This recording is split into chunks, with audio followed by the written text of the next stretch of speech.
Locate the two thumb screws on the bottom edge of the filter door and loosen them fully.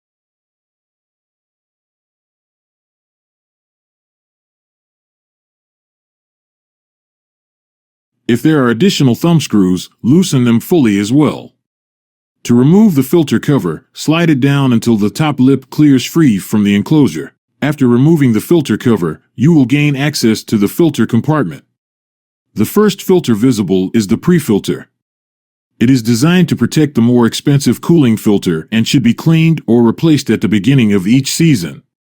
For more details, see the ODMB maintenance guide. Note: while removing the pre-filter, it is important to not bend the frame. If the frame is bent, the pre-filter can no longer be used. To remove the pre-filter, slide it upward to clear the holder tabs located at the bottom of the filter bracket. With the pre-filter removed, the cooling filter will be exposed. Important: only remove the cooling filter if a replacement is available.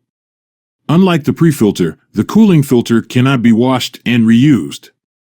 Wetting the pleated hydrophobic material will permanently block the fabric weave. Once removed, it is not recommended to reinstall the cooling filter.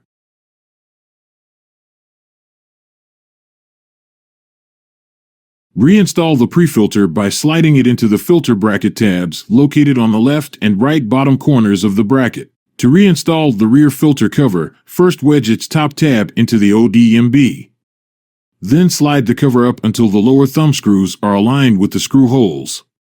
Secure all thumb screws available on the rear cover.